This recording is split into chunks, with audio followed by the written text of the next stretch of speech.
मुख्यमंत्री भूपेश बघेल आज राजधानी रायपुर के पुलिस लाइंस हेलीपैड से प्रदेश के सभी विधानसभा क्षेत्रों में आम जनता, जनप्रतिनिधियों और समाज प्रमुखों से भेंट मुलाकात के अभियान पर रवाना हुए। मुख्यमंत्री इस अभियान की शुरुआत सरगुजा संभाग के बलरामपुर जिला से करेंगे।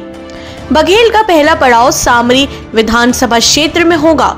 मुख्यमंत्री आज बलरामपुर जिले के सामरी विधानसभा क्षेत्र में कुसमी, शंकरगढ़ और बरिया गांव में पहुंचेंगे तथा रात्रि विश्राम राजपुर में करेंगे। मुख्यमंत्री बघेल ने भेंट मुलाकात के अभियान में रवाना होने से पहले मीडिया प्रतिनिधियों से चर्चा करते हुए कहा कि कोरोना के कारण एक लंबे अरसे से लोगों के बीच जा नहीं पाए थे। हालांकि पिछले वर्ष सामाजिक संगठनों की बैठक में शामिल होने का मौका मिला। भ्रमण के दौरान शासकीय योजनाओं की धरातल पर स्थिति की जानकारी लूंगा। उन्होंने कहा कि आम जनता से और जनप्रतिनिधियों से मिलने से योजनाओं के बारे में जानकारी मिलती है, क्या संशोधन होना चाहिए, क्या जुड़ना चाहिए, इसकी जानकारी मिलती है। भ्रमण के दौरान गाँव में हुए अच्छे कार्यों के साथ वहाँ की समस्याओं के बारे में भी जानकारी मिलेगी। मेरी कोशिश होगी कि मैं अधिक से अधिक समय लोगों के साथ बिताऊं। उन्होंने कहा कि भ्रमण के दौरान वे पीडीएस दुकान, पंचायत कार्यालय, आंगनबाड़ी, स्वास्थ्य केंद्र, थाने, स्वामी आत्मानंद अंग्रेजी माध्यम स्कूल, नगर पंचायत के दफ्तर जाएंगे।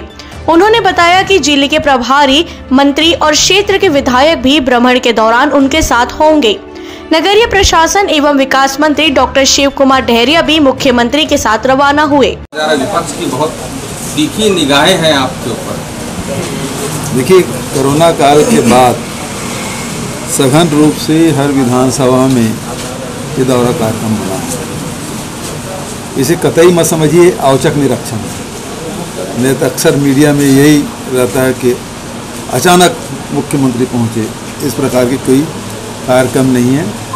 2 दिन पहले से सबको पता है कि कहाँ कहाँ जाना है, वो कार्यक्रम है। मैं जाऊंगा वहाँ, विभिन्न शासकीय कार्यालय में भी जाऊंगा, आम जनता से भी मेरी मुलाकात होगी, गांव में या नगर में भ्रमण भी कर लेंगे, उनके साथ बैठ के शासकीय योजनाओं के बारे में जानकारी, सुख दुख की चर्चा, साथ ही जनप्रतिनिधियों से भी, जो स्थानीय जनप्रतिनिधि हैं विधानसभा में, उन सब से, विधायक और प्रभारी मंत्री तो रहेंगे साथ में, लेकिन वहाँ के जो जनप्रतिनिधि हैं पंचायती राज के, नगरीय निकाय के, उनसे भी मुलाकात होगी। और फिर जहाँ जिला मुख्यालय में जहाँ रात विश्राम होगी, वहाँ पार्टी के कार्यकर्ता, पदाधिकारी से भी, ब्लॉक लेवल, जिला स्तर के सब, उनसे भी भेंट मुलाकात होगी।